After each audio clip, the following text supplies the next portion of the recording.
Good morning, everybody. Thank you for attending our virtual track session sponsored by the International section and the Teaching and Learning Communication section, TLC, right? Um, Thank you again for attending this session today. The objective of this virtual track session that we organized was to share the experience of a recent multi-state, multi-institution program that we have conducted this year and that will take again another shot next year because this is a 2-year program that we created. Just gonna share some slides about the basics of the program. I'm gonna share how we got funds to do this program, what were the main objectives, and then later on we will have Dr. Palacios and Dr. Carpio also sharing more on the details on the administration of the funds, the grants, how they did with recruiting efforts, because this was an undergraduate center type of program. We will also talk about the logistics of the program per se, because the program has a huge component that was a research experience in Puerto Rico, including the field trip and everything that will be led by Dr. Jamil Palacios again. Later on, we will be sharing a little bit on the experiences students had at New Mexico State and Arizona State because they also visited those places as part of the program. So I'm just going to share real quick my slides. Can you please confirm to me that you can see my screen? Perfect. So this program was born many years ago. Actually, we tried a couple times until we were able to get funds. The official name of the program is Building Analytical and Global Competencies through Agribusiness and Entrepreneurship Research Internships in Puerto Rico. And we call it the MODExL program. Thanks to Dr. Manfredo. He is really good with coming up with names that help us get this grant. So as the title says, we were providing a research experience to undergraduate students in Puerto Rico. And the first thing that I wanted to share with you is who is actually funding this program. This program is funded by the USDA National Institute of Food and Agriculture, NIFA, specifically through their program called Higher Education Challenge Grants Program. And we're sharing this because I think one of the objectives of this virtual track session is to share with researchers and other instructors, professors, the type of opportunities one can pursue with this type of funding and through the USDA. So if they have any questions or anything, feel free to speak up or send us an email. We're here to help and share our experience and how we got this project funded and awarded and how we are conducting it. One thing that I wanted to share is that pretty much every institution here in the US is eligible to apply for this type of funds, specifically from the Higher Education Challenge Program. You can see it could be land-grant institutions, Hispanic serving institutions, minority serving institutions, non-land-grant College of Agriculture, which is really handy because, as I mentioned before, this is a multi-institution program. For example, we have University of Puerto Rico and New Mexico State University, which are land-grant universities who are definitely eligible for this, but Arizona State University is not a land-grant university, but it qualifies for some programs as a non-land-grant College of Agriculture. So it was definitely eligible. But as you can see from the list here, it's pretty much everybody that is working with food and agricultural sciences eligible to apply for this type of funds. So this is, a little bit more of details on the program and the proposal. Specifically, the Higher Education Challenge lets you apply for up to, I think, $750,000. So after we got awarded and some negotiations, we were able to secure $740,000 to conduct this program. So the goal of this project was mainly to develop an educational program that provides students with research experience, but the additional layer that we gave to this was to provide a multicultural experiential learning opportunity. We wanted to do this in some type of foreign context. We do know that Puerto Rico is still part of the US, but culturally and historically, it's a little different. So that was an ideal setup for the type of experience we wanted to share with the students. What we wanted the students to achieve was to be able to analyze complex issues in food value chains specifically, But also, we also wanted to push students to have more appreciation for careers in agribusiness, agricultural economics, and any related food and agribusiness sciences. The project specifically has four objectives. The first one is that we wanted to recruit specifically 32 students in total to be part of the program, right? So given this is a multi-institutional project, we decided that A students will come from Arizona State University, A students will come from New Mexico State University, and 16 will come from University of Puerto Rico, Mayagüez. I forgot to mention that our PI from University of Puerto Rico, Mayagüez was not able to attend today, but she is also a huge part and a key part of this program. The second objective we have with this program was to expose students not only to this multicultural and food related experience, but we wanted them to equip them with research tools, right? We wanted to engage them in the research process, teach them how to analyze policy relevant issues in food and agribusiness context. Specifically, we center our program around coffee value chains in Puerto Rico. For those of you who do not know, in the US, we produce coffee in two specific regions. One of them is in Puerto Rico, and the other one is in Hawaii. Again, in addition, as part of the third objective, in addition to the multicultural component, we also wanted to foster leadership and interpersonal capabilities of the students. And again, this was very tightly with the objectives of this specific funding opportunity, because one of the main objectives of the higher education challenge program is to enhance the competitiveness of the US future workforce in agricultural related issues. And the last objective that we have in this program was to support academic development, of course, and help students to finish their programs. In some sense, we wanted to support a career attainment in agricultural economics, in agricultural related fields as well. So the next part of what I wanted to share today was how specifically the program was conducted, or what are all the components that we have in this project. The project starts with students attending a spring semester class that was taught in a hybrid type of context, because the students will meet with their professors at Arizona State, at New Mexico, and also at University of Puerto Rico, but also they will meet virtually with all of us for this 3-credit class taught by all of us, right? This class objective, or the main objective of having this class as the first part of the project, was to prepare students for the summer research. Again, we have students taking this class during the spring semester, and then they will travel to Puerto Rico to conduct their research and have this experience during the summer.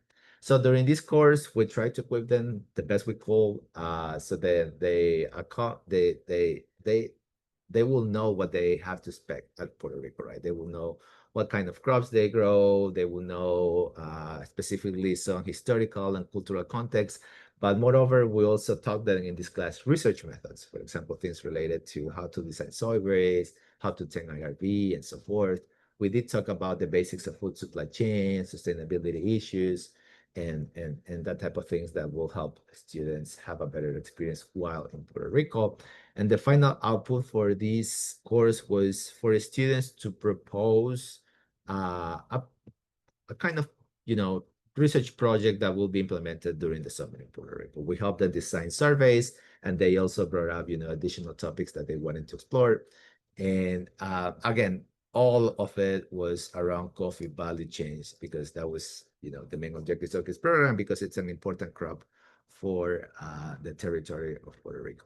So after we finished this class, this spring semester, we traveled to Puerto Rico with all the students. And this requires a huge amount of logistics and preparation. And I'm pretty sure the rest of the members will share their experience with them, because every university had their own challenges.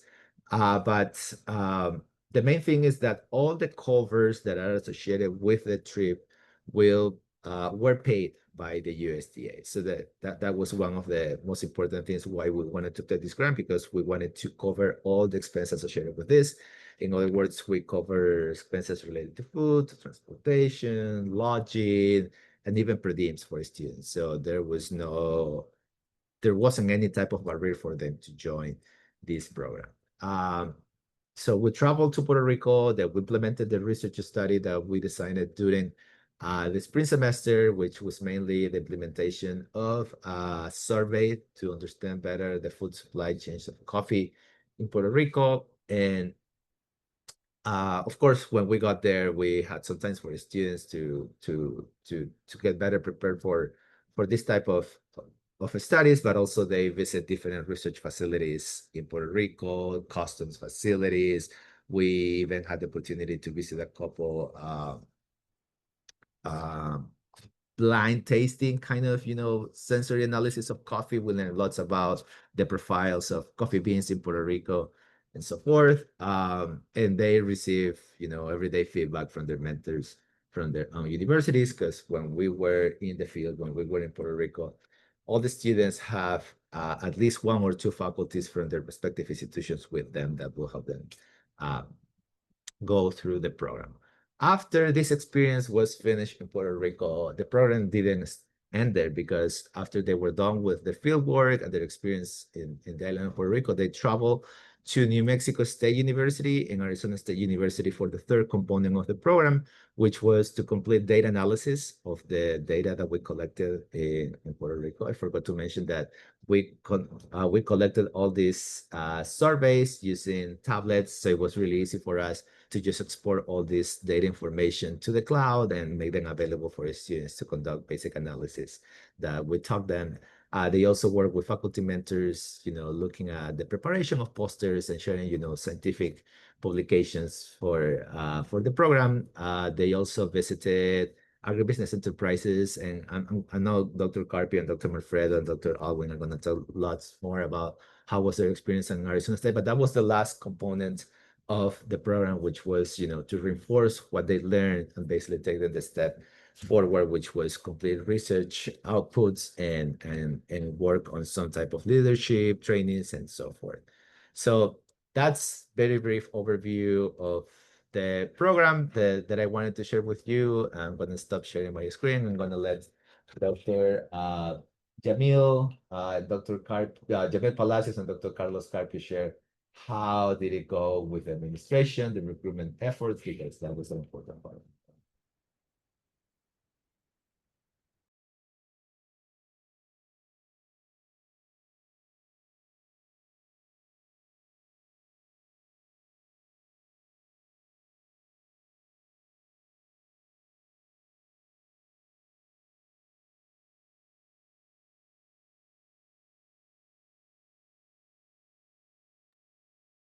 Muted.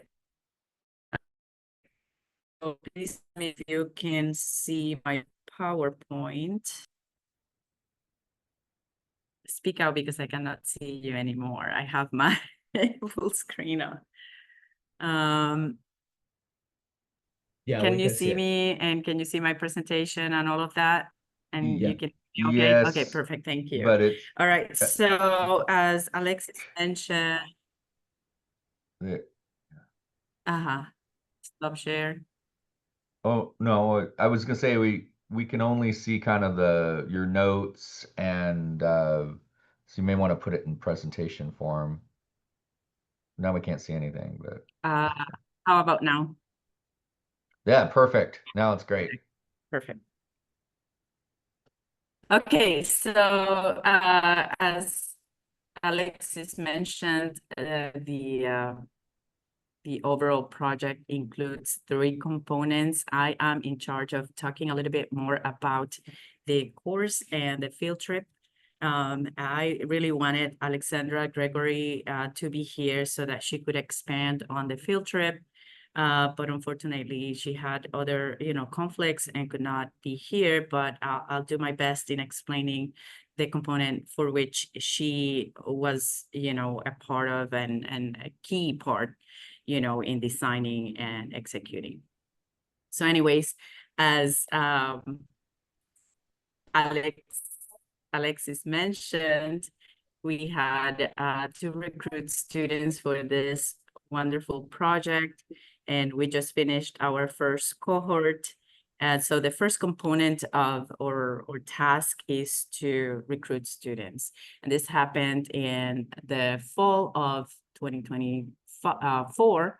And some of the qualifications for the students to be able to participate in this program are that they are American citizen, and this is imposed by NIFA.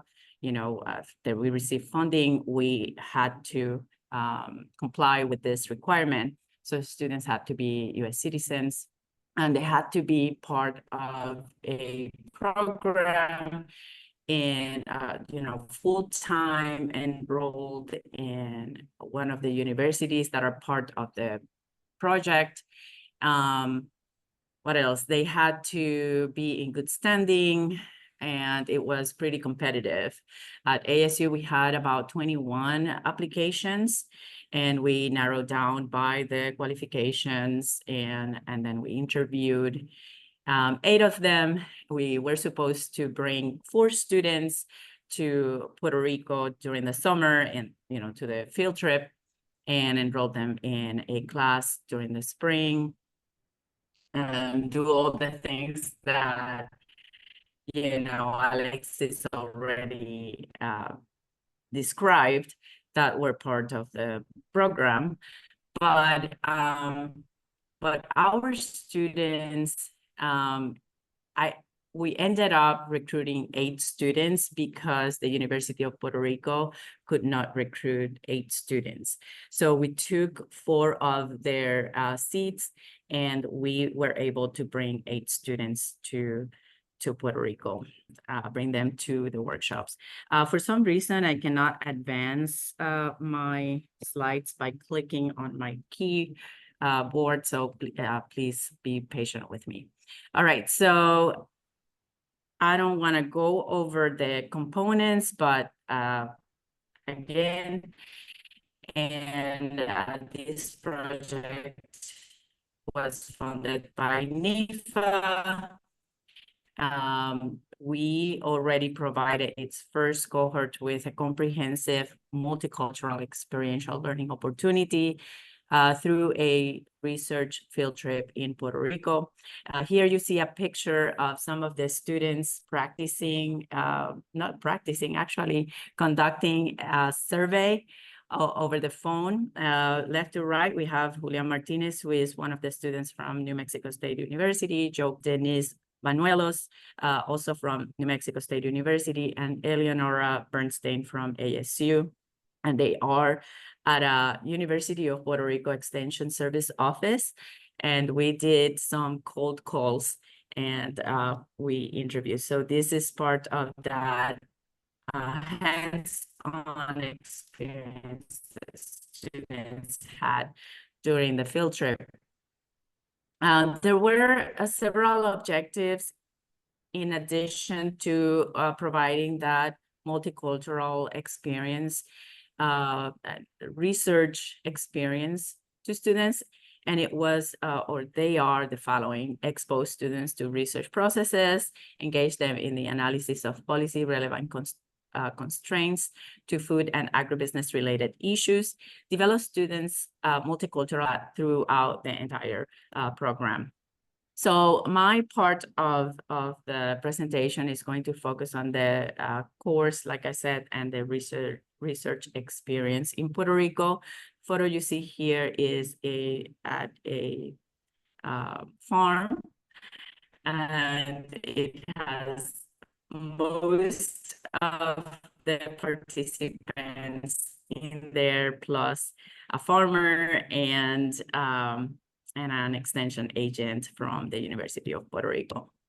Also, the key personnel and selected students were culturally distinct. So we had a diverse group of faculty. We were 8 mentors. And we were coming from the different institutions that were part of the program. So we had OSU, Ohio State University, the University of Puerto Rico. There we had 2 co-directors, extension agents, and a graduate student, all Hispanic.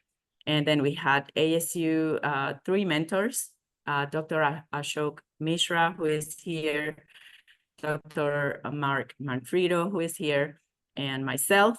And then from New Mexico, we had 2 faculty members. And so Dr. Carlos Carpio, who is here, I'm going to be talking about the New Mexico State University post field trip workshop. And Dr. Alwin De Sosa, who was also a mentor during the ASU component and the NMSU component. So it's, as you can see, there's a lot of little pieces, and it's a really complex program, but we got it done, and it didn't look as complicated. So again, very multiculturally, the composition is multicultural and diverse. We had, the mentors. We had one from India, one from Ecuador. The students were traditional, non-traditional, female, male, and Agicon, and from other disciplines, like we had from NMSU, a student that was coming from, a multidisciplinary degree she was pursuing. She was not an Agicon student. And then we had at ASU, 2/3 were male, me representing female, domestic and international representation. We had Hispanics in our group. For students, we had 3 students that were in the Global Agribusiness program, which is the face-to-face program. And then we had 4 students who were completely online. We had 1 student from a different degree. He is pursuing a human systems degree. We had 3 out of 7 students were male, 4 out of 7 were female. 1 was Hispanic from our ASU group, 2 students of color, and 3 out of 7 students that we took or selected for the program were non-traditional students. And non-traditional is, older than the traditional 18 to 25, 22 in age. In the University of Puerto Rico, we had a female and a male as mentors, and we have 2 female students that participated, and we had few agents, 1 female, the rest were male. All of them were Hispanic, of course, because they are from Puerto Rico. To give you a sense of how students perceive that multicultural experience, I have a quote from the program evaluation report. This is from a student, and the student says, I found the entire MODExL experience to be incredibly valuable. It was my first opportunity to collaborate with such a diverse group of people throughout the program. And you can see a picture of 2 of our students dancing at the beach. And so it was pretty nice opportunity for them, I believe. And so again, this slide shows you the complexity of the program, which has the 3 components: the spring course, the field trip, and the post workshop.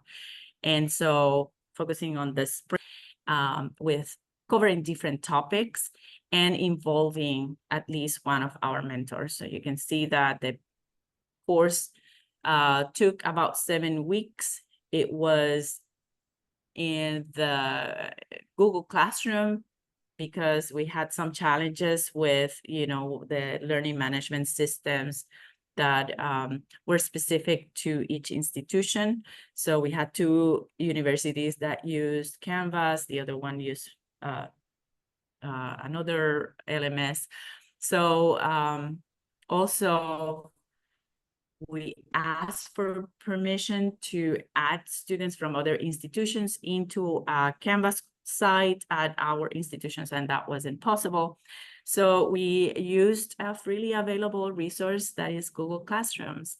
And there we put up 7 weekly modules for students The first one was to introduce the program, introduce ourselves, and there was weekly meetings in Zoom and some opportunities to meet in person, although ASU students, half of them or most of them were online students. So that, that one-on-one or face-to-face interactions could not happen until the field trip. But I did have interactions with 2 of our face-to-face students during the spring semester.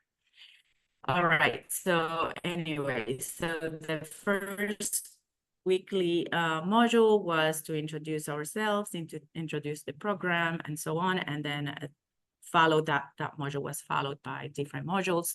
The second was on basic research, who was led by Mark Manfredo, and who was the second person helping? Alexis Villasis. We had survey design that was by Ashok Mishra, survey data mining and analysis by Alvin de Sosa, Puerto Rico's history, relationship with the US, and agriculture. This was by Alexandra Gregory, who is our UPR co-director. Puerto Rico coffee industry presentation by Julio Hernandez, who is co-PR, co-PD from the University of Puerto Rico. And we had a final module field trip, and that was led by myself. We used additional and posted additional resources that help students with brush up their Spanish, if they didn't know Spanish, to learn basic Spanish, and also to learn about the Puerto Rico culture, the history, economics, and things like that. We actually did a pre-test and a post-test, and that is forthcoming, the statistics on gains in knowledge that actually tested by an assessment is going to come later on in a different presentation. All right, so what else I have to say about the class? In distance education, digitally enhanced, students enrolled in the class at their respective universities and were supposed to get credit. That is free, no cost. Weekly modules offered opportunities for students to interact with mentors and themselves. There were discussions every week, and the Zoom meetings also allow for interactions between the students and the professors. The curriculum utilized curated resources that were freely available, of open education resources, public data reports, some sources, USDA, BLS, BEA, other publications and media. We had students complete the IRB certification. They took some free bite-sized research modules published by JSTOR. We also utilized Pew Hispanic sources on research methods and Microsoft modules for Excel, and also training modules in Qualtrics. And again, I put additional resources for students to learn basic Spanish, because we speak Spanish in Puerto Rico, and the course objective was to prepare students to do what they were going to be doing during the field trip, which was, hands-on research over there. So this has, 3 pictures of how the modules look like. So if you want to maybe zoom in, you can zoom in and, pause and look at all the things that we provided weekly, and the activities that the students were engaged on during the class. Okay, so after they finished the class, they were ready to travel. While we were teaching the class, we were you know, trying to get all the travel arrangements at the different institutions, getting flights for students, booking hotels, reserving cars, and all of that. And the University of Puerto Rico was working with their agents in trying to connect with farmers and getting all the interviews set up. As you can see here, happy faces at the beginning of the trip. The first picture is showing 4 of the ASU students traveling with me from Arizona to Puerto Rico. And then the picture at the bottom, the first picture at the bottom is a picture of us during the first or second day in Puerto Rico, where we heard from Marcus Laws. He is the director of a national cooperative nonprofit organization that is trying to expand cooperatives in Puerto Rico, agricultural cooperatives in Puerto Rico. And so that was one of the first sessions we had in Puerto Rico. So we got our feet wet at the beginning. We went to San Juan. We spent a couple of days there, went to historical sites, and experienced the culture in a very touristic environment. And then we moved into, you know, deeper Puerto Rico areas where most of the coffee is grown. And we had first an orientation about, you know, what we were going to see. Alexis Villasis was in charge of a device training. Then we did a data mining and an analysis training over there remotely. We did a coffee tasting training. We had a soils training over there.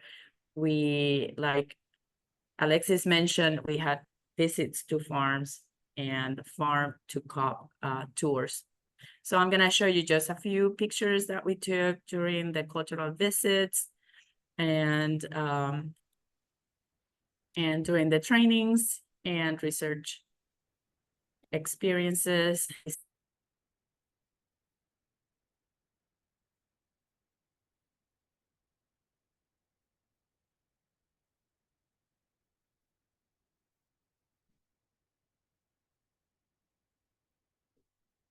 We did region 2 and region 4 and maybe region 8. I have a different map that shows you a little bit more the towns that we visited. Here is a picture of a couple of extension offices we visited. On the very left, you see Victor Lugo, who is an extension agent in San Sebastian, Puerto Rico. Treated us with papaya. You can see that huge papaya in front of him. We were there to interview farmers. Next to the office, we had a hammock museum. And so the picture you see in the middle is one of our students in the hammock museum. And then at the bottom, you see Sophia, who is a graduate student from the University of Puerto Rico, helping students to read the survey in Spanish. And on the very right, you see the mayor of one of the towns we visited, Honorable Edwin Sotomayor, and he's the mayor of Lares, Puerto Rico. And so huge experiences for our students. This is the map I was talking about that shows you the places we visited. We went to San Sebastian, Lares, Utuado, Ajuntas. We went to Jauco, Jayuya, San Sebastian, somewhere here. So these are some of the pictures at the tours. And a quote from a student: "I really value the opportunity to talk to the farmers and gain their insights into the coffee industry. I also valued how this program helped to kickstart a passion for agriculture in me. Before doing this program, I had no intention of pursuing any form of career relating to agriculture, but now I'm looking further into doing something that combines agriculture and engineering." And so these are some of the coffee shops we visited. And you can see the extent of the coffee industry in Puerto Rico. And this is just the variety of brands. So there's a lot of competition. And so I think the main takeaway was more familiar, students that are more familiar with coffee industry, that, you know, specifically the Puerto Rico industry. And they all contributed with the research.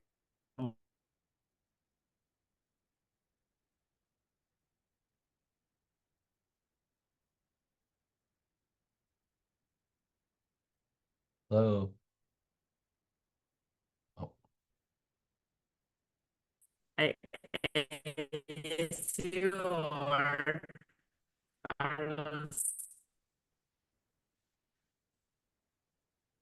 Yeah. You done? Alex, I think, who should go next? yeah, I think she's.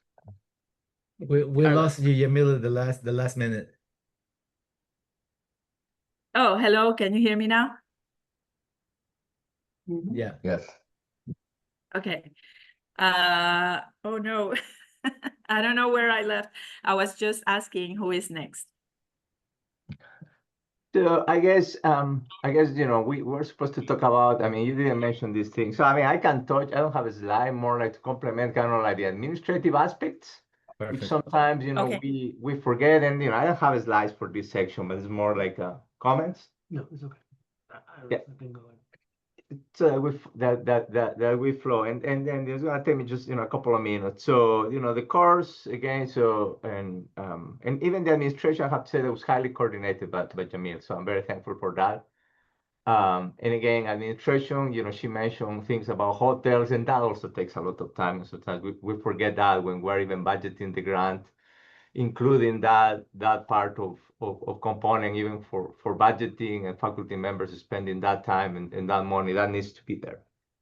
So administration, you know, the first thing is kind of like a challenge. I have to say, the coordinating with other institutions is very challenging.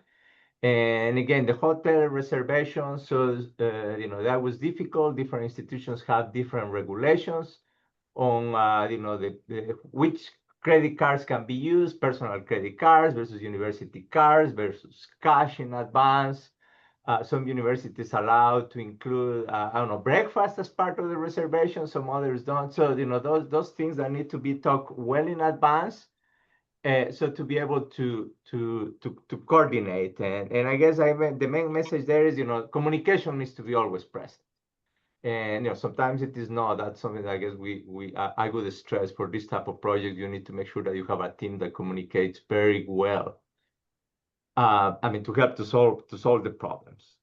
You know, here and each institution is different, so that's kind of the overall picture. Now, my experience specifically here at NMSU, we had a great team supporting. Both at the departmental level, at the college level, but we were doing a lot of new things that you know had not done before, and that's always a challenge because we had new people working too. So in a way, we were all learning. So it took a while, a learning process on what are the things that we needed to do, which forms needed to be filled out, you know, how early, you know, the forms needed to be filled out, like for cash advances. I mean, we ended up having to request about $20,000 in cash advance because we were giving the students money, learning about the regulations of how do we distribute that money to the students, how to document that.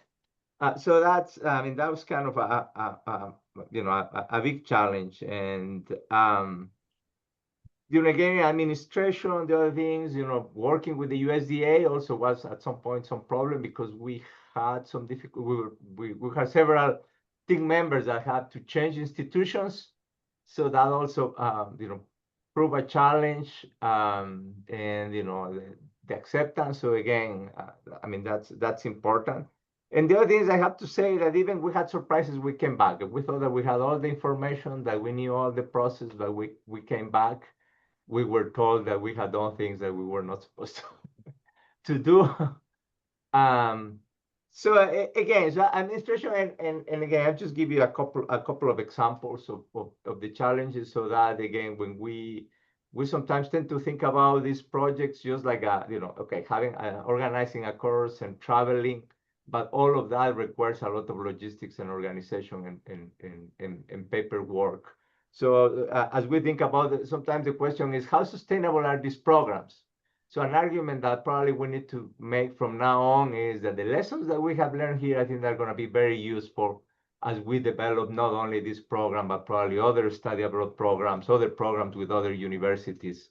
And I think that that's a big gain from this project, I guess, at the administration, from the administration perspective. And that's kind of, I mean, a summary of the things I have to say regarding this experience.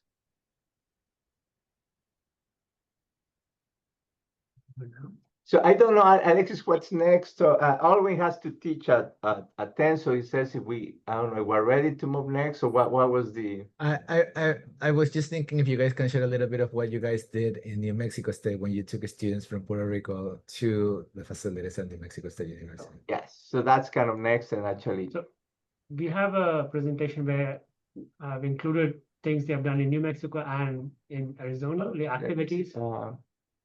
But I'm not sure they'll overlap with Dr. Manfredo, but you know, I don't know if you can see our screen now, Yes. the presentation. Yes. Yeah. Okay. So let me start, Alwyn, just introducing a little bit. So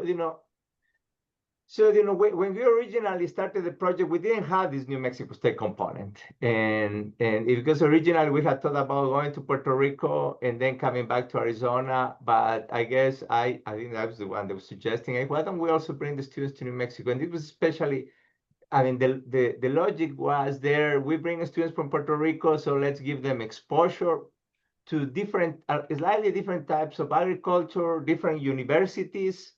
So, I mean, we were thinking in terms of them and also students from Arizona. And, again, a little bit, Arizona and New Mexico State weathers are pretty similar, but agricultural conditions are different.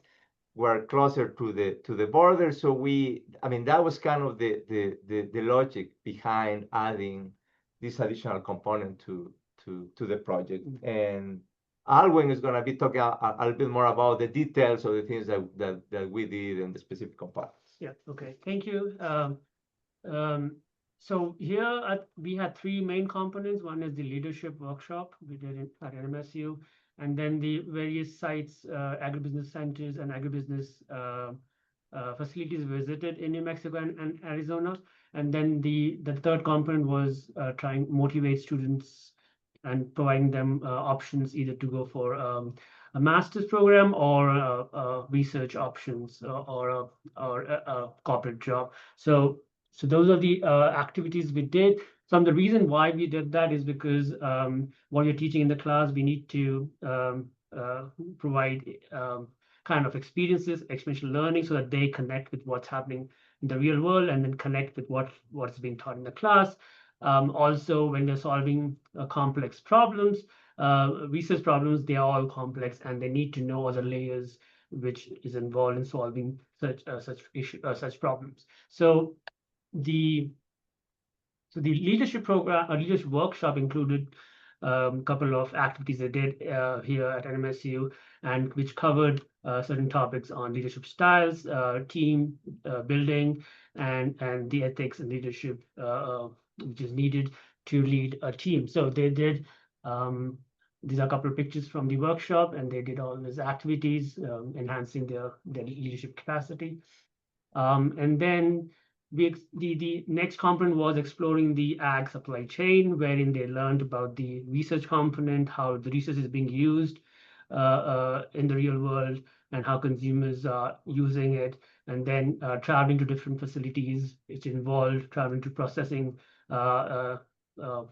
companies here and which process chilies, and then olive processing facility in Arizona, and then the urban farming facility in Arizona too. So this is the Fabian Garza Research Center here at NMSU, where the students learned about new trials happening here at NMSU, and different varieties of chilies grown there, and how mechanical harvesting is being implemented, and how it's helping solve the labor issues here in New Mexico.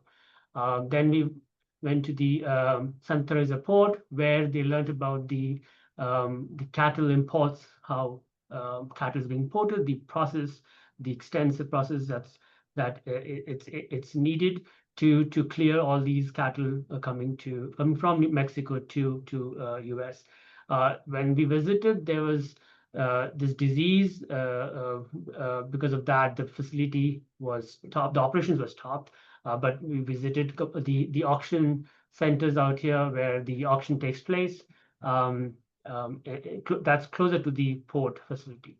And then we visited this chili processing facility where they saw how the red and green chili, especially the red chilies, they have processed into a powder, a chili powder, and they learned about the spiciness, the color, how it plays a big role in that.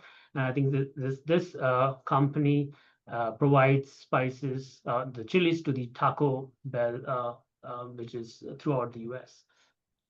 And then in Arizona, they visited this olive processing facility out here, and they do have a consumer outlet too, along with this in the same location. And we went over how olives is being processed into oil, the whole process. You can see here the employee was talking about how the total process, how it's processed into an oil.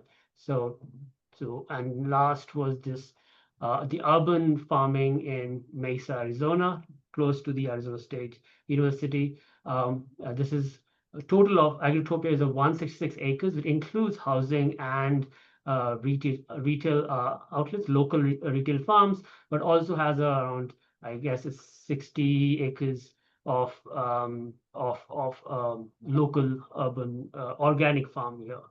And besides that, the third component where we provided them, Dr. Carpio provided them information about the master's program here at MSU and the different options, research options they can opt for if they complete the master's, or they want to go for a PhD.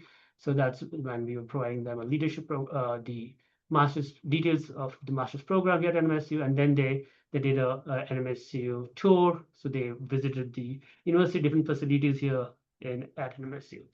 And then at ASU, the students were also, Dr. Manfredo and colleagues provided information on the master's program there at W.P. Carey School of Business and at Washington School of Agribusiness, the MBA program. There are different types of MBA program available there at ASU, and also visited the SWET Center of School of Sustainable and Food Systems, again providing them different disciplines in the agribusiness area if they're interested in exploring those options. After that, we also had some recreational activities here at NMSU and ASU.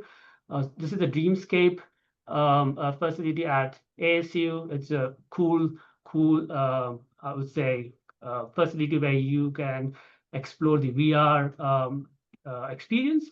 And we did some games out here, and I guess it's very important these days to kind of include these experiences in the learning, in teaching and learning within the classroom, and it enhances the learning capacity. And then some students tried out this self-driving Waymo car in Tempe. It was students enjoyed that experience too. And here at NMSU, some students went to the White Sands, and they learned enjoyed the experience here at NMSU too.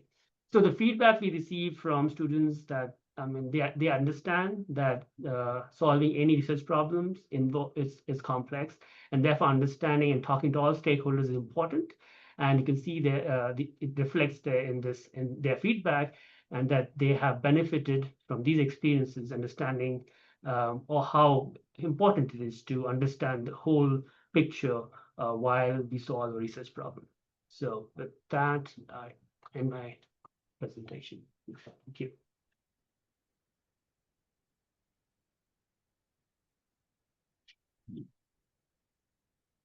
Excellent. Alan, I'll kind of take over there and Yeah. just add, and you did a great job summarizing that. So I think I'm going to probably just add a few things to this.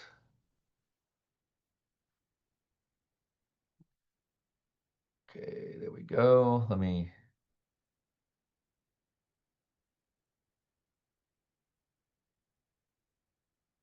Come on, there we go. Is it showing up okay, or are you just seeing notes and stuff? Does it show okay? Hold on one Mark, we second. are seeing notes. Yeah, let's just do this.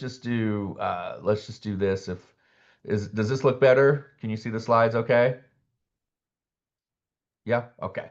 So, Alwyn did a wonderful job summarizing what we did in the post-conference workshop, especially in going through the various objectives of doing the post-conference workshop. So, and he had better pictures than I have too. So good job, Alwyn. Alwyn is also an ASU, his PhD's from ASU, so he has great expertise on talking about the activities that we have at ASU as well. And so just this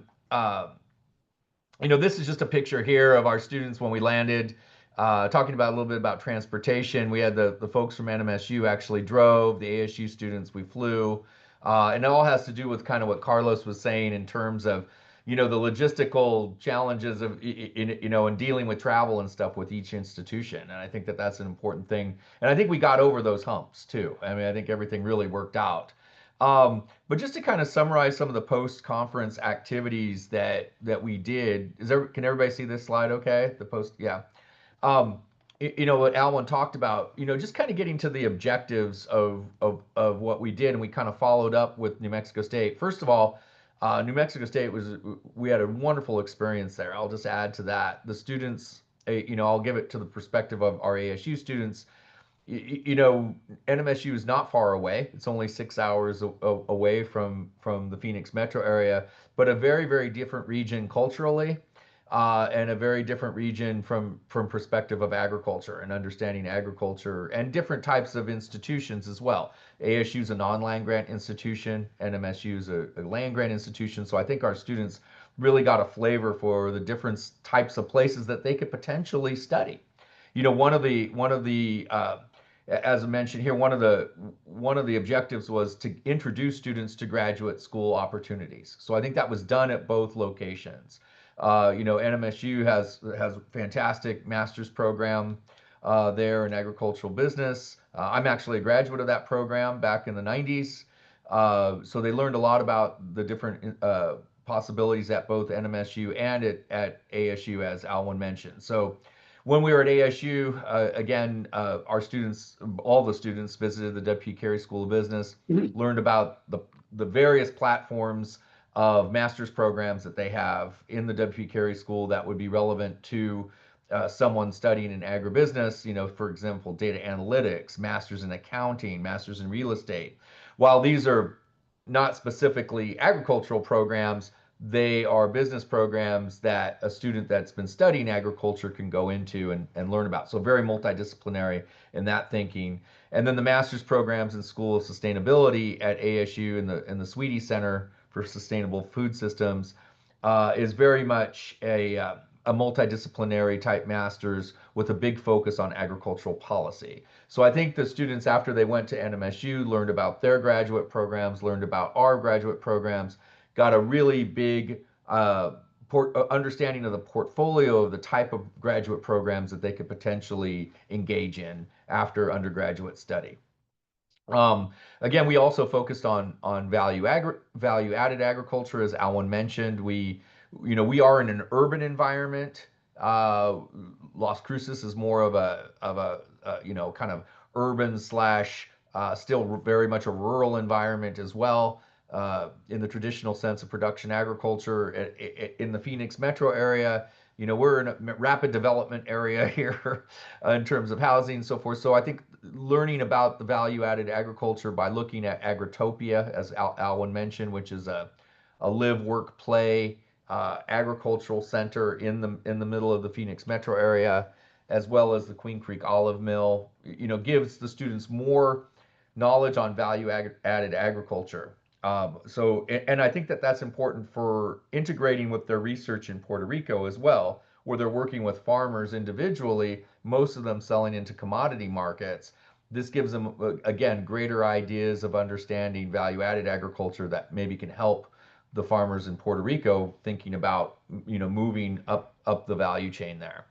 I think Alan mentioned already, we went to see Dreamscape Learn at ASU, which is a major initiative of ASU to integrate very high level virtual reality simulations into classrooms. So I think that was an interesting treat, both for everyone that's not affiliated with ASU, but also our ASU students that hadn't experienced this yet, especially our online students. So I think this was really a valuable experience.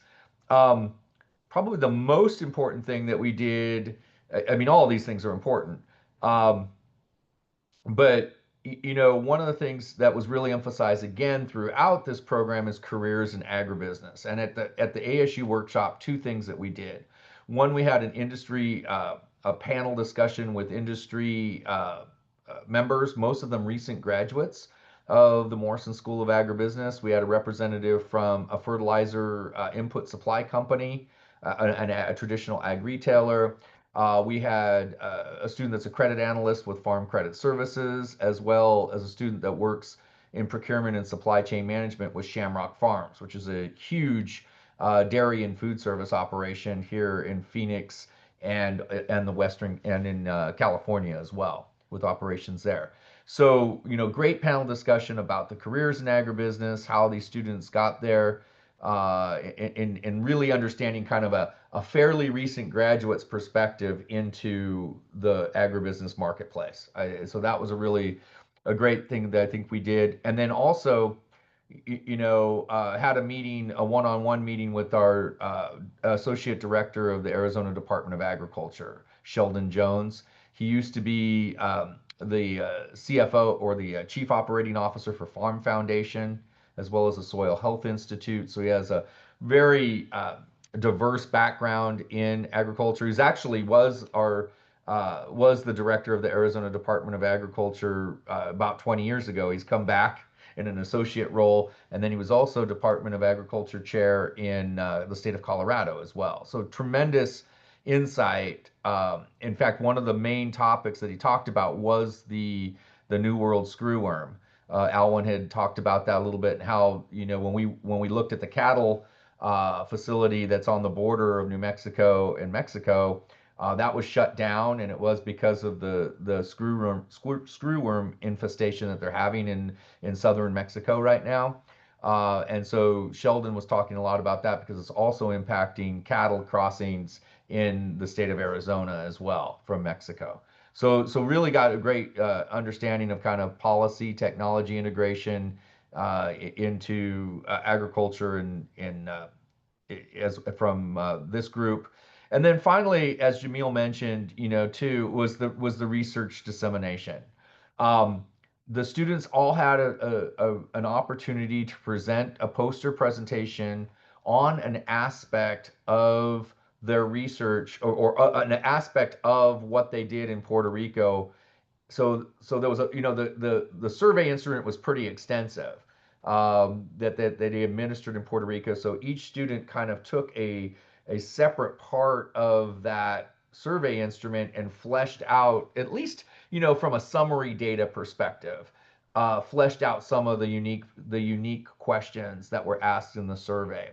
So each student, either they did it individually or in pairs, presented a poster. They did a traditional poster presentation. And so all of the we had many participants from ASU that engaged the students with their posters. So our Department of Agriculture Associate Director, our industry panel discussants that were there, as well as several faculty members, PhD students, postdocs at ASU, as well as faculty. So there was probably about 20 to 30 people that had come through and looked at the students' posters, interacted with the students.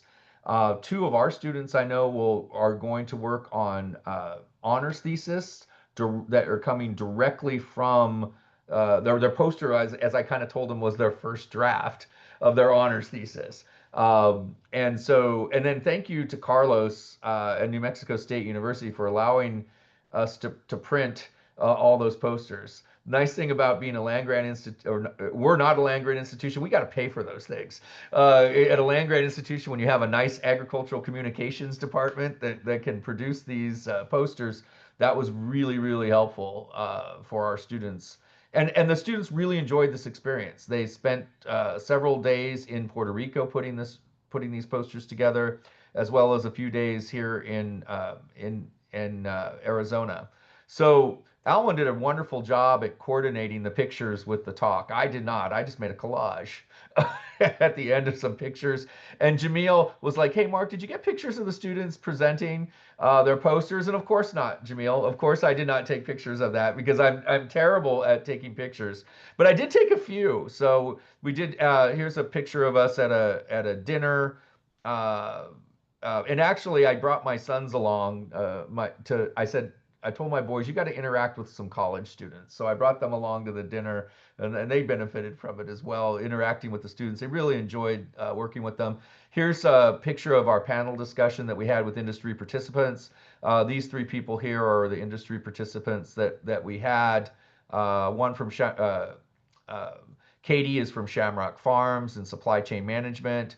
Addison is with Farm Credit Services, and oh gosh, I'm slipping my mind here. This student is Jackson. Thank you.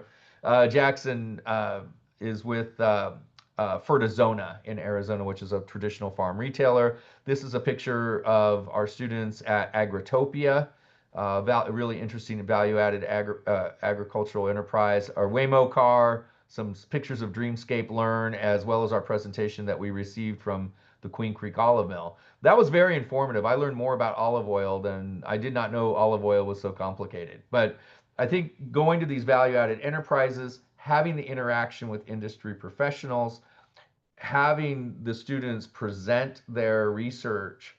I mean, the students have never done this before. I had a really great interaction just sitting with one of our students at the hotel lobby in New Mexico when we were at New Mexico State, helping him with his poster presentation. This was totally unique to him in putting together a research presentation. So I think that was, a really wonderful teaching experience for this student and for me, to help this student who was one of our online students actually go through this exercise. So anyway, I probably talked enough on it, but and then my final thing is I have to say this was about the nicest group of students that I've done a lot of student travel in my career, worked with a lot of students in my career, and I think Jamil alluded to the diversity of the students that we had in this program. This was the nicest group of students to work with that I've worked with in a long, long time. And I say that with all genuineness. They were really a nice group, very curious group, very respectful group of students. Really, I think it had a wonderful experience. And I think that some of the results from our surveys, logistical challenges to the side, at times, I think they had a wonderful experience, and so did I. So, and congratulations to Jamil for all of her coordination, Alexis for your hard work up front, and in particular in writing this grant, to everyone. Ashok, it was just really and Carlos, thank you for everything, and the hospitality in New Mexico is wonderful. I love going back to New Mexico. I really try to introduce our ASU students to the fine the New Mexican cuisine as well, which is really awesome. So anyway, it was great. I'll leave it at that. So I don't know who's summing this all up at the end, but it was a fantastic experience for our students and for our faculty. I think we all learned a lot.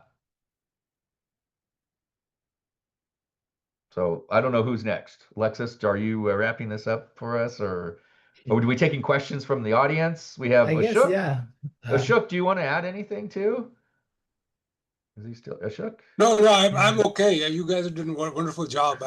I just I'm just here that you give me message. I was like, okay, I can. Well, I'll just give a little personal feedback. I heard from lots of the students that they very much enjoyed working with Ashok when they were in Puerto Rico. So so that was, they were like, is Ashok, because when we got back to ASU, they were all asking about Ashok. Is Ashok coming? Is he going to join us for dinner? Or is he going to come on the field trips? And so Ashok was instrumental in helping with the research presentations at the end. So students got Yeah. to hang out with Ashok again.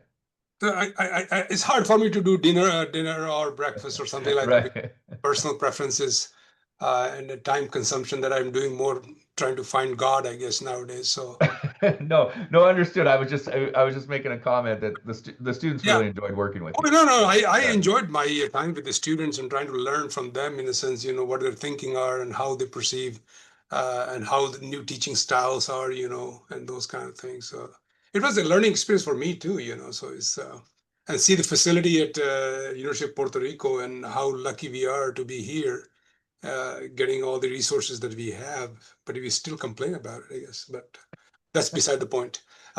Anyway, thank you so much for Alexis for doing all this thing, bringing the resources, even though you left Arizona State. I'm still pissed about it, but Yeah. So yeah, I got this bump and I left it there and it Yeah. went away. No, it was nice. And thank you, everybody. Again, just want to thank Mark, Carlos, Yamil, because you show up and the moment I asked you to collaborate on this, everybody said, yes, let's do it. It sounds really nice on paper, but it requires lots and lots of effort. And that's something that we didn't know, but we all learn here, right? It was not only the students. I think we as faculty also learned lots about, even though, see some people like I mean, everybody except me because I'm the most junior here. I'm pretty sure you learn something, on these things because there are new challenges every day. I don't know if Luis or Graciela, which are the only ones who are not involved in the project, have questions or comments. We're here because that was the main objective of this session, is to share with everybody else, if they want to pursue something similar, we can, give you some examples or give you a hand on this type of programs. All good from Luis in the chat. Graciela, I don't know if you have any questions. If not, we can wrap it up. No, I don't have any questions. Just to say congratulations. It seems like it was very exciting. And yeah, I have had an idea, a very similar idea that I was chatting with Carlos, and I hope that we can get to start with the writing at some point. At least I can start with that. So I will ask for some help to you guys. Okay, Perfect. thank you. Perfect. All right, well, Luis is you have no- saying, invite me for the next grant. All righty, guys. I don't know if anybody has last words. If not, we could just wrap it up and say thank you, everybody who Yeah, attended the thank you. session today. Yeah. Thank you, guys. Thank It's been you. great working, and we're looking forward to this next year is gonna. I think we hope to Easier. be better. I know that Yeah. the students. So I mean, it's just a comment. I was looking through the evaluations, and some of the students' concerns have to do with the logistics, the lack of predictability of day to day. But and again, so as a faculty member, I mean, and I was trying to make sense of that. I mean, I was thinking students are used to schedules for everything, the courses, the deadlines that they have for homeworks, assignments, and then we get to the field and everything is unpredictable. Like, one day we had scheduled to work with extension people, and then the university president says, no, this is a holiday, so tomorrow we won't open extension offices. So I think that again, maybe I think we need to reflect on those things when we are out in the field and let them know, look, I mean, this is the real life. When you have a job, it's not like the university where you have your schedule of classes. Uncertainty is part of the process. And Yeah. again, I don't know if they're going to end up liking or not, but maybe we need to stress that a little bit. Yeah. Carlos, I think you're spot on that, and I think after thinking about that, you're exactly right. I think students live in this Canvas world today, right?